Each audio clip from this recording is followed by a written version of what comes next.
Alhamdulillah, kita berada dalam eh, Ramadan yang lalu tak sama dengan Ramadan yang sekarang ni. Ramadan yang lalu kita ada bazar Ramadan. Ramadan sekarang ni tak ada bazar Ramadan. Ramadan yang lalu kita boleh solat tarawih malam tadi berjemaah di masjid. Ramadan kali ini kita hanya solat berjemaah dalam keluarga. So, tajuk pada hari ini kita akan bercerita tentang bagaimana dalam tempoh PKP ini kita nak manfaatkan apakah amalan yang paling baik bersama keluarga ketika PKP ini. Tuan-tuan dan puan-puan, muslimin dan muslimat, antara hikmah paling besar Allah SWT menurunkan wabak COVID mengancam keselamatan nyawa penduduk dunia.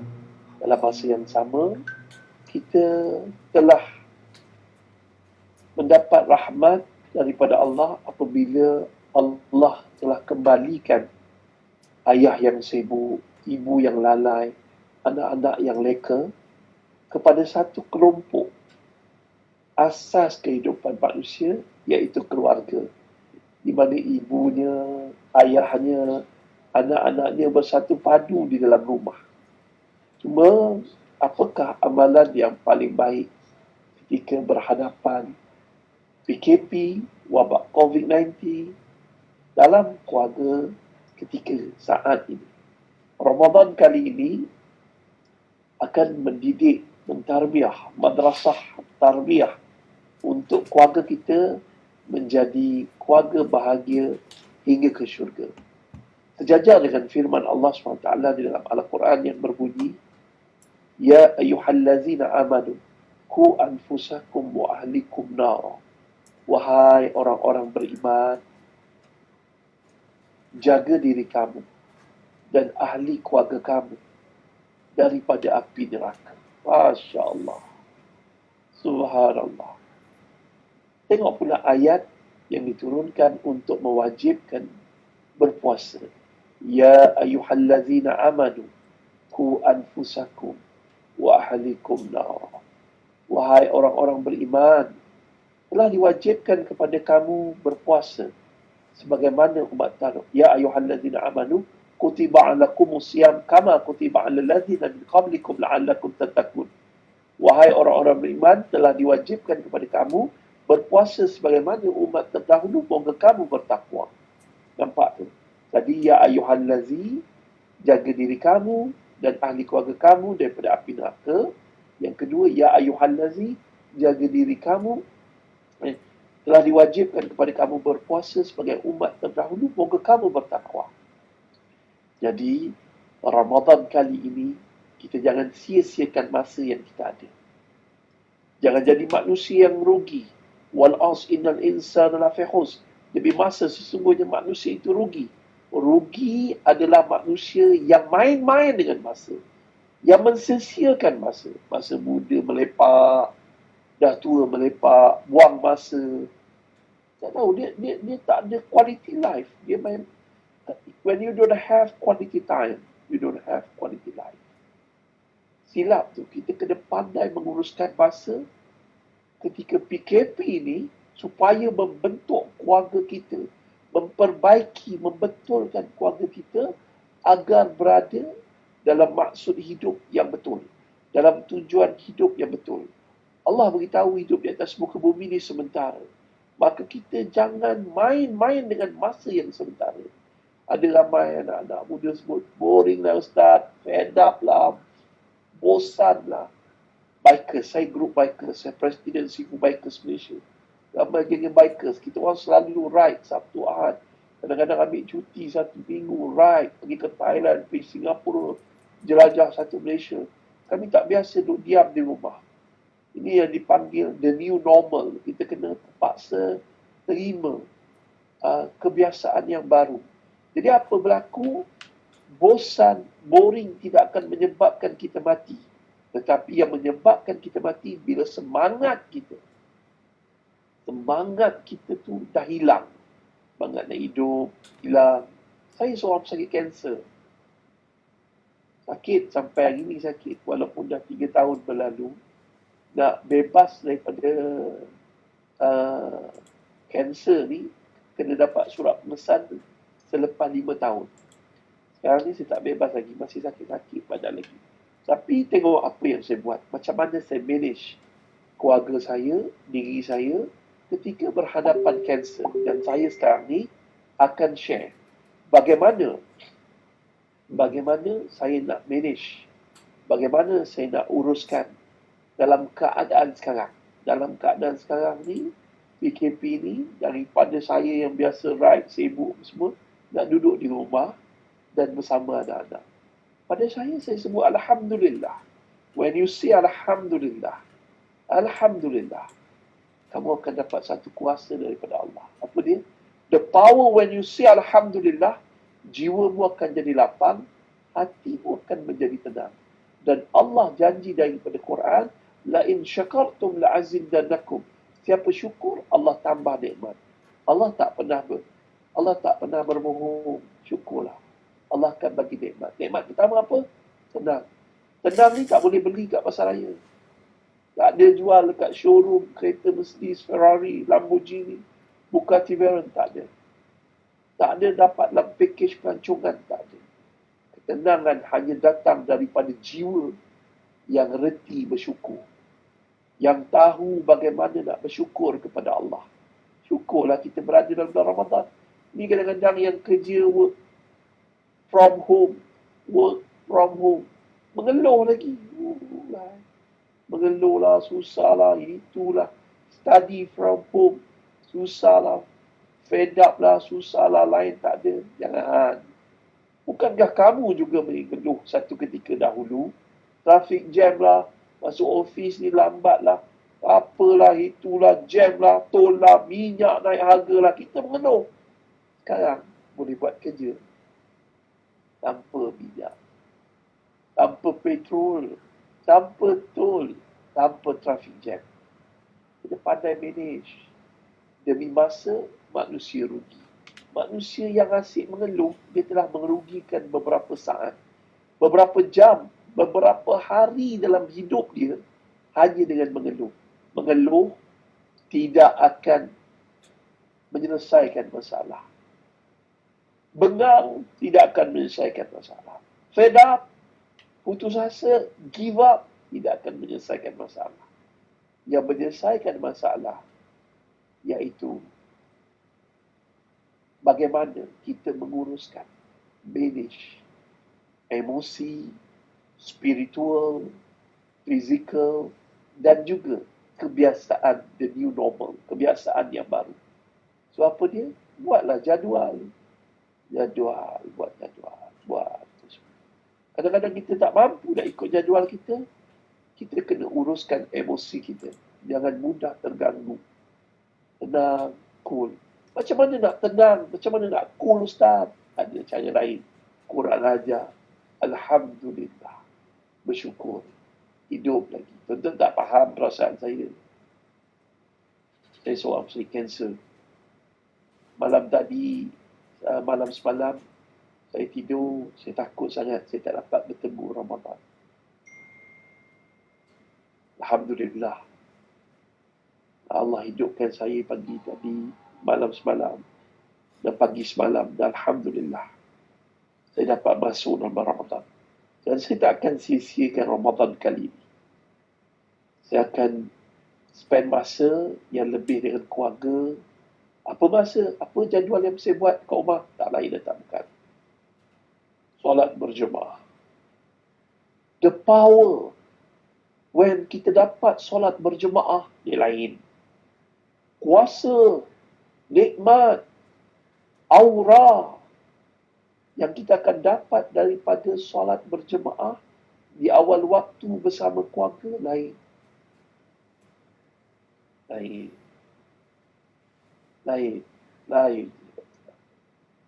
Orang kata, Ustaz, saya sibuk, saya work from home, saya sibuk, macam mana nak solat awal waktu bersama keluarga, saya selalu sibuk. Wallahi, besar mana sangat gaji kita sampai kita nak tinggalkan solat berjemaah bersama keluarga. Relax.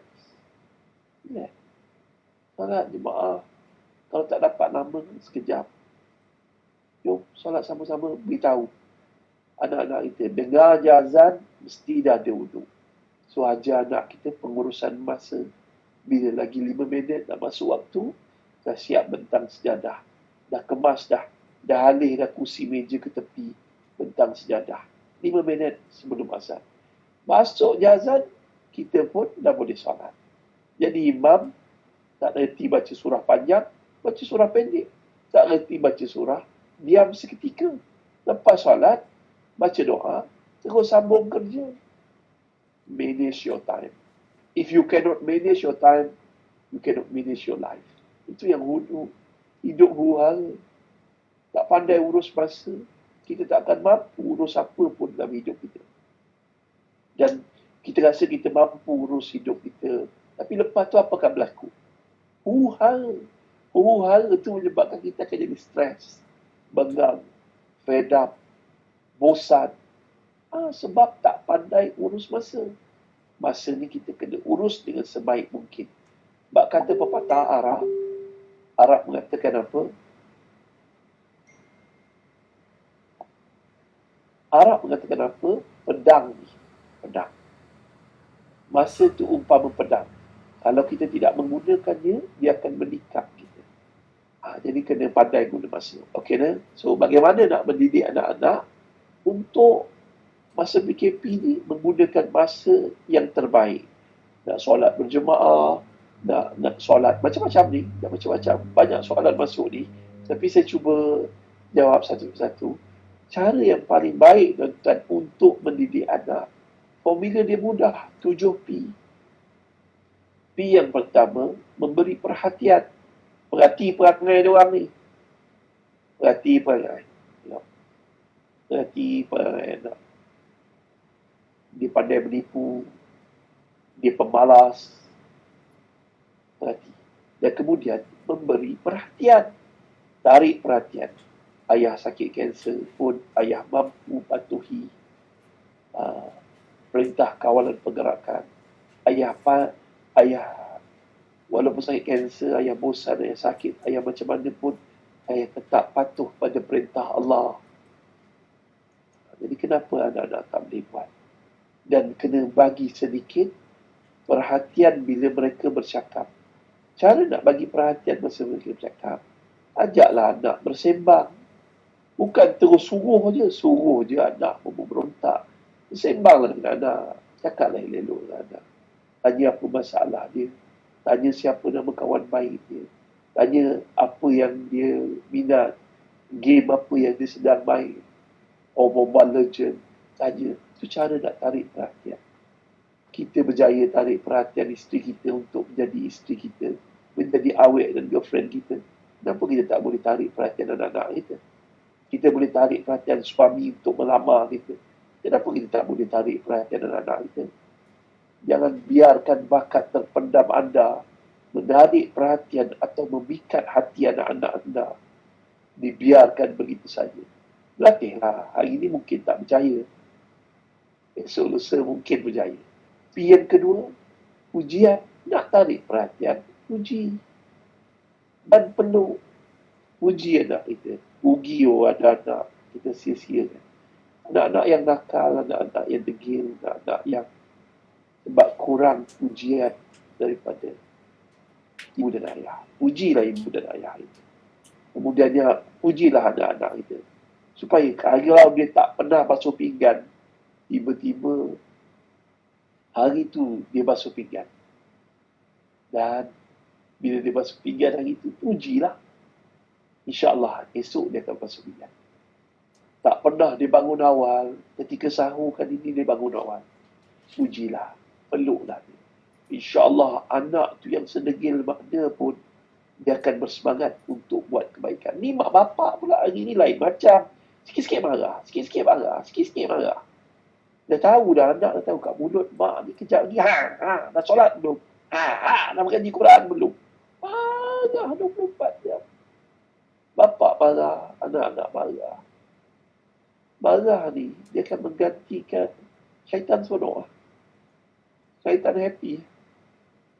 Bila marah-marah, mak yang selalu marah anak, apa yang jadi?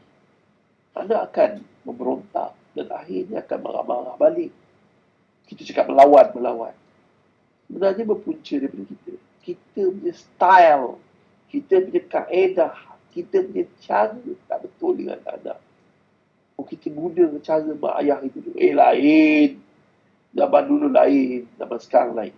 So, pujuk hati kita untuk membiasakan the new normal, new style, new cara, kaedah baru, style baru untuk memuji dan memeluk anak kita. Peluk anak kita.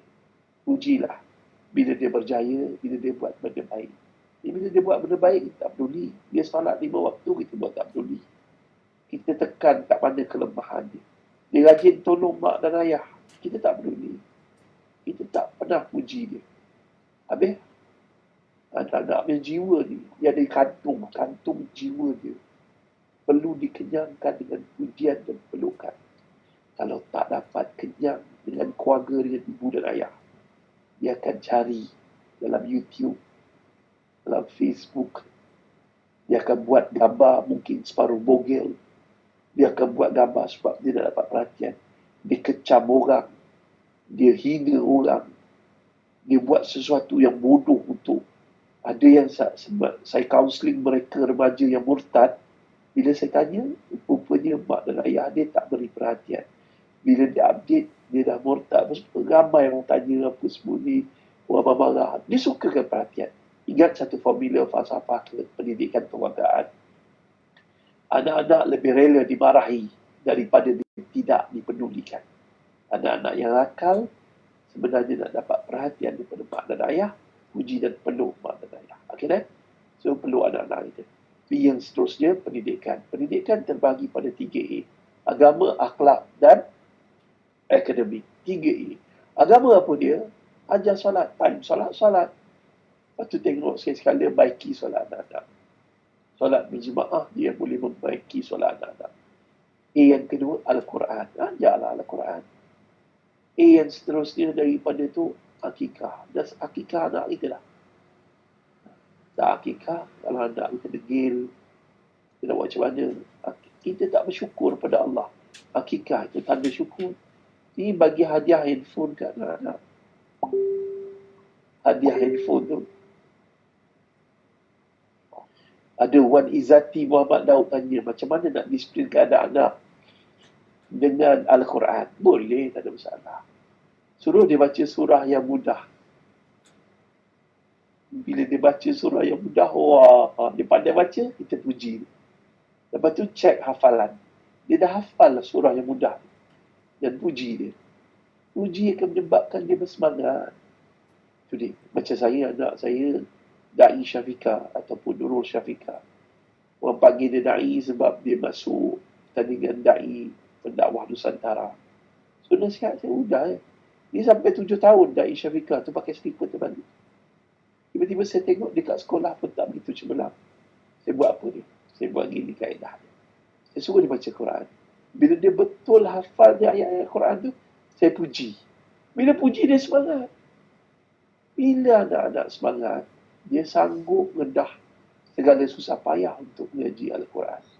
Alhamdulillah, saya cakap ke anak-anak saya, siapa yang masuk di umur 16 tahun, hafal 30 juzuk Quran, 1 juzuk ayat-ayat 100. 30 juzuk, RM3,000. Anak-anak berjuang habis-habisan. Saya orang miskin. Tapi saya bertukar lumus untuk agama. Anak-anak nak jadi hafizah Quran. Siapa yang dapat hafal 30 juzuk Quran, RM3,000. Alhamdulillah. Dan 2 orang anak saya jadi hafizah Al-Quran. Yang lain ini menyusul. Doa. Ini cara dan kaedah, teknik dan style untuk menyebabkan anak-anak kita berminat dengan Al-Quran. Tak semestinya jadi hafiz, tapi paling tidak mereka ni ada jadual. Ada jadual untuk mengaji Al-Quran. Okey, itu kaedah ni. Wallahualam. Kalau ada apa-apa soalan lagi, boleh WhatsApp. Terus lagi tuan-tuan dan puan muslimin dan muslimat yang dirahmati Allah. Tadi, pendidikan agama. Agama Yang pertama, mesti tahu siapa dia Allah Ta'ala. Kenapa kita kena solat? Kena beritahu anak kita. Solat. Lepas tu, suruh anak baca buku dan baca di hadapan ibu dan ayah kita tentang kelebihan solat sunat sebelum subuh, solat sunat sebelum itu. Apa yang biasa ikut Instagram saya nampak. Lepas tu kisah-kisah para sahabat. Kita bagi buku yang ringkas dan mudah untuk mereka baca. Biar mereka ada idola. Idola mereka adalah Nabi, ikutan mereka adalah para sahabat. Kisah-kisah para sahabat ni akan membangkitkan semangat. Okay? Untuk mereka terus istiqamah dalam hidup beragama. Dan seterusnya tuan-tuan dan puan-puan, muslimin dan muslimat, apa yang berlaku, P yang kedua, A yang kedua, pendidikan tadi, A yang kedua, tak lain dan tak bukan tuan, ceritalah pendidikan akhlak. Akhlak dengan mak dan ayah. Akhlak. Bulan puasa saya sibuk berniaga. Tiap kali, Allahu Akbar, itu sebenarnya. Allah. Kalau sibuk berniaga tuan-tuan, kena pandai mesej lah. Macam mana kita pandai. Alright.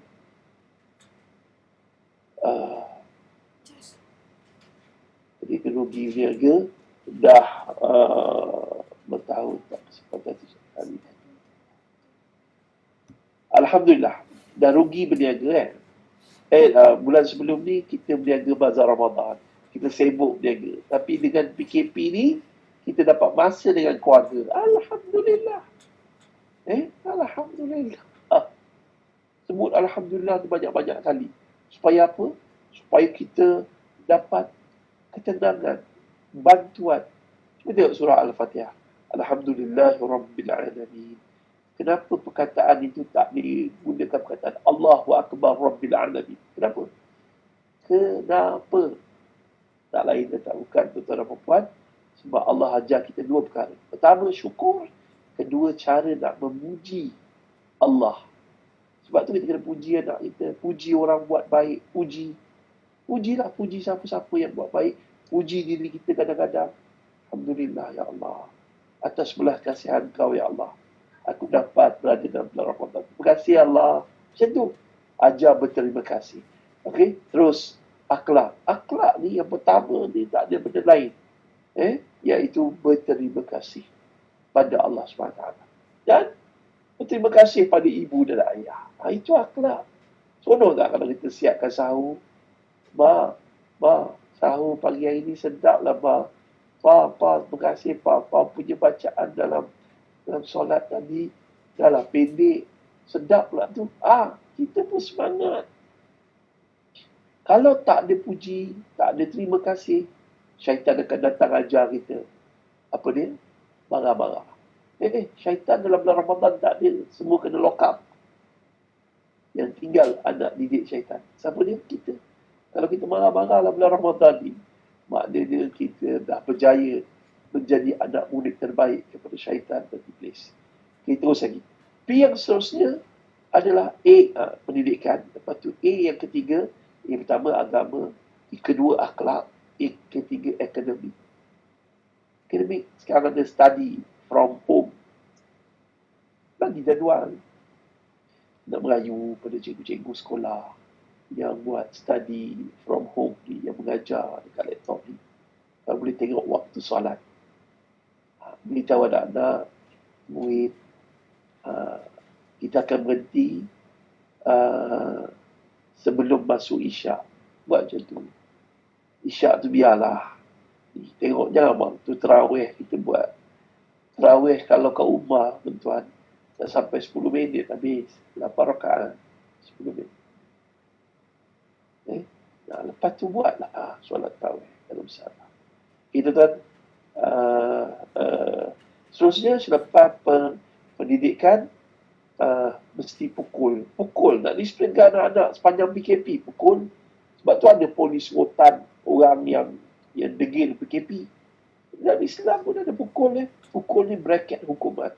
Contoh, dalam hadis Nabi beritahu, siapa yang ada anak, didik anak anda daripada umur 7 tahun, solat. Umur 10 tahun, kalau tak solat, rotan. Rotan bukan rotan nak membunuh, tapi rotan. rotan untuk mendidik. Kena faham, mendidik dibenarkan rotan. Mak dan ayah yang saman pihak sekolah, Kementerian Pendidikan apa semua, sebab anaknya di rotan ataupun didenda ataupun dihukum, tunggulah balasan daripada Allah. Tunggulah. Yang banyak mulut hak asasi manusia. Cuba tengok hari ni, Amerika Syarikat, pejuang hak asasi manusia yang inginkan kebebasan hak asasi manusia, dia tak nak ikut perintah. Tengok berapa ramai yang mati. Alhamdulillah. Berapa ramai yang mati yang meraung-raung hak asasi, hak asasi, hak asasi. Hak Allah lebih utama daripada hak manusia. Hak asasi ini sampai LGBT. Saya baru balik daripada London. Before masa COVID melanda tu. Saya ada di London.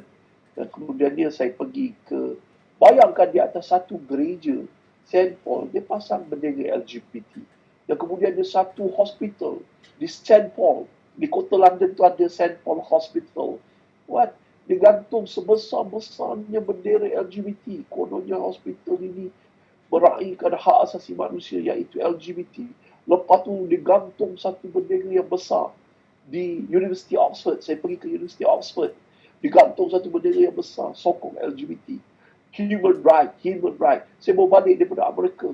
Di Washington DC, di bendera-bendera di mana semua dekat. Sebelah pejabat FBI pun digantung bendera hak asasi manusia untuk mengkempen LGBT. Di bas-bas gantung LGBT. Oh, ya, apa jadi dengan mereka hari ini? Tuan, apa jadi dengan mereka? Mana hak asasi manusia ketika umat Islam di Yugo dibunuh, di Rohingya, di Myanmar dibunuh? Mana di Palestin? Mana di Syria? Tak ada, tuan. Hari ini Allah ajar kita dengan wabak COVID ini. Itu adalah pukulan daripada Allah untuk tarbiyah kita umat Islam sekadar COIC. Mana OIC? Tak ada suara. Yang ada suara kebatilan. Dan sekaranglah masa dia. Kita kena belajar sesuatu supaya kita kena sedar bahawa hak Allah lebih utama. Kalau tak ikut, tak solat, umur 7 tahun ajar dan didik solat, umur 10 tahun tak solat, rotan, umur 20 tahun nak buat apa? Tampar, tembak. Doa. Doa banyak-banyak. Doa. Amalkan Asma'ul Husna. Pegang tasbih mak dan ayah. Ya Latif, Ya Syahid, Ya Latif, Ya Syahid. Doa. Ulama' dah bagi. Kita cubalah buat. Pokok berkesan ke anak-anak kita. Anak saya pedagi dadah, Ustaz. Try lah petua. Cari kat YouTube. Cari dalam ceramah-ceramah saya. Bagaimana Al-Hijamah berbekam boleh menghilangkan ketagihan syabu, ketagihan ganja, ketagihan heroin, morfin, fit. Ni PKP ni, ramai member yang mengambil dadah, budak-budak pedagi dadah ni, telefon saya, Ustaz, memang betul lah PKP ni menyusahkan kami. Apa cara nak berhenti? Saya kata, cari kat farmasi apple cider vinegar, cuka apple. Minum segelas lepas makan malam. InsyaAllah. Lepas tu buat bekam 3 hari sekali. Tak payah buat malam, tak payah buat siang. Siang makruh. Malam insyaAllah boleh. Tuan-tuan dan puan, muslimin dan muslimat banyak. Ketika inilah kita kena sibuk mencari ilmu. Didik anak-anak. Jangan tengok YouTube asyik tengok Agent Ali, Thomas, and Friend. Apa benda-benda ni.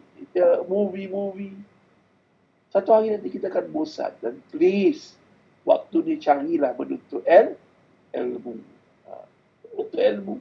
Cari masa yang ada untuk menyelesaikan masalah. Bukan untuk mencari siapa yang salah. Jadi kita waktu PKP ni jangan sibuk cari salah orang. Orang tu salah, orang ni salah. Salahkan ayah, salahkan umi, salahkan orang lain. Tak nak cek salah sendiri. Waktu PKP ni, waktu COVID melanda bumi ni, kita kena menyelesaikan masalah. Bukan mencari siapa salah. Let's go. Baiki kesilapan kita. Ramadan kali ini mak dan ayah bagi masa yang banyak. Pa dan ma bagi masa yang banyak pada anak-anak. Dan masa tu biarlah berkualiti. Dengan dalam ilmu. Kalau anak tak nak menuntut ilmu, boleh makan. Anak main game sampai lewat malam ke apa ke, kita boleh nasihat. Kalau anak dia nak pula 20 tahun, 17 tahun dah tak dengar cakap mak dengan ayah ni, nasihat. Nasihat tak boleh panjang. Nasihat tak boleh berdiri. Begini, slow talk. Semua budak-budak dia suka slow talk lah. Suami pun suka slow talk. Jangan membangkitkan kemarahan orang. Dalam zaman sekarang, zaman dulu mutannya. Okey, terus lagi. Tuan-tuan dan puan, muslimin dan muslimat yang dirahmati Allah.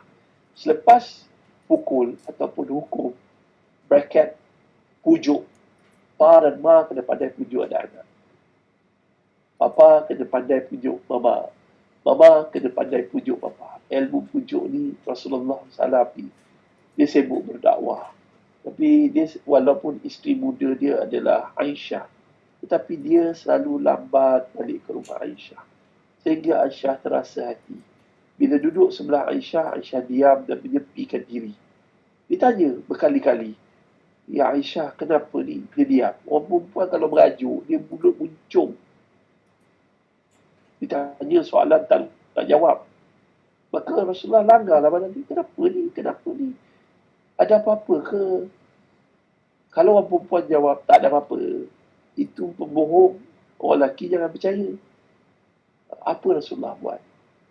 Rasulullah dalam keadaan isteri dia muncung, dia diam, tak nak bercakap. Rasulullah picit hidung Aisyah. Sehingga Aisyah tidak boleh bernafas.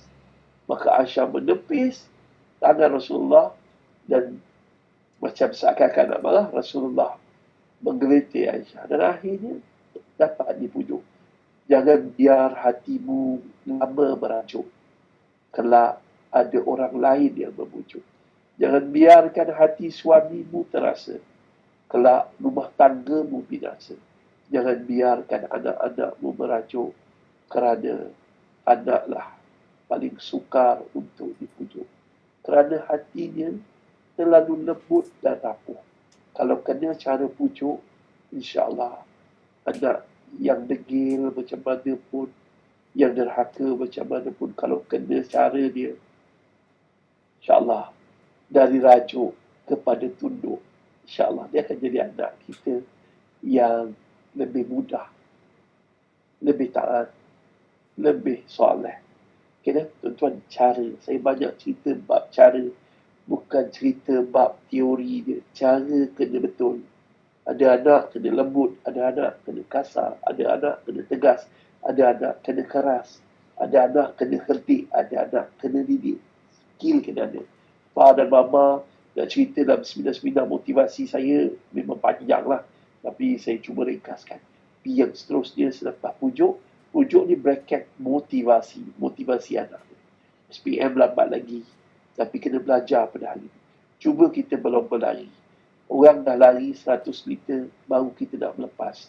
Agak siapa sampai dahulu. Bagi perumpamaan. Dan cari cerita-cerita yang boleh motivasikan diri anak-anak ini. Itu kaedah pujuk. P yang seterusnya tuan-tuan, tak lain dan tak bukan. Apa dia? Penghargaan. Bagilah penghargaan.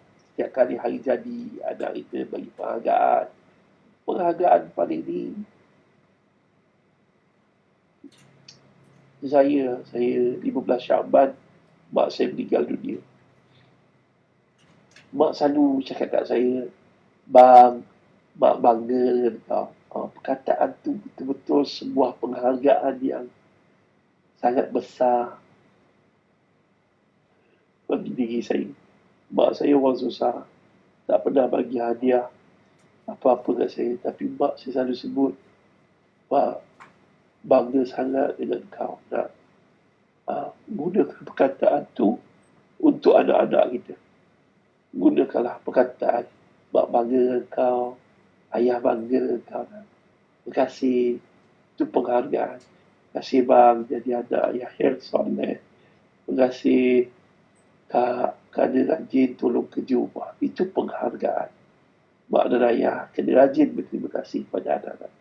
InsyaAllah anak-anak itu akan jadi anak-anak yang soleh wal musleh. Seterusnya tuan-tuan dan puan, muslimin dan muslimat yang dirahmati Allah, kita dah nak kena berhenti dah ni. Dah 3 suku dah. Lama dah ni.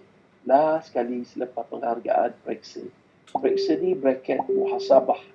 Muhasabah. Cara macam mana cara solat tarawih kat rumah. Solat tarawih, lepas solat isyak, baca doa. Baca doa, tak payah buat apa-apa. Bangun, beritahu anak-anak, jom kita solat tarawih. Itu je. Lepas tu, takbir. Allahu Akbar. Niat dalam hati, saja aku solat tarawih. Jadi imam kerana Allah Ta'ala. Jadi imam. Jadi imam. Ayah jadi imam. Kalau tak ada, anak-anak yang belum memayis, tolak apa ni,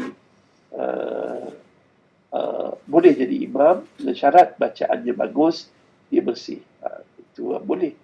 Sebab solat sunat kalau tak larat berdiri, boleh duduk. Boleh duduk. Walau solat tarawih boleh duduk. Nak baca surah apa? Tak baca surah pun tak apa. Dan kemudiannya tuan-tuan dan puan muslimin dan muslimat, dia 2 rakaat. Mesti 2 rakaat, 2 rakaat, 2 rakaat. Buat 8 rakaat. Minimum 8 rakaat.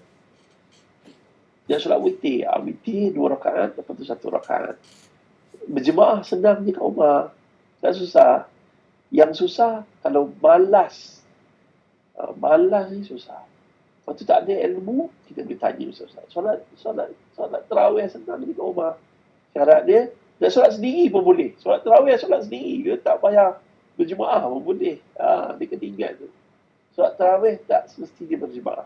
Rasulullah SAW buat solat tarawih berjemaah. Hanya 4 hari je. Yang hari lain Nabi solat di rumah. Solat sendiri. Solat tarawih. Okay dah? Okay, itu tuan. Saya habiskan. Periksa muhasabah diri. Periksa anak-anak kita. Periksa suami kita. Periksa isteri kita. Muhasabah diri ni apa dia? Tanya diri kita, adakah aku sebelum PKP ni, sebelum wabak COVID melanda bumi ni, aku ni seorang yang baik? Apakah sepanjang tempoh PKP ni, aku semakin baik? Ada tak kesilapan aku yang aku telah baiki? Ada tak dosa aku yang aku telah taubat? Tanya diri kita. Atau kita ni takkan mati? Kita ramai manusia pada hari ini lebih takut kuman daripada Tuhan. Bila Tuhan mengurniakan wabak COVID ini, perasaan takut itu adalah satu pendidikan. Takut pada kuman, takut juga kepada Tuhan.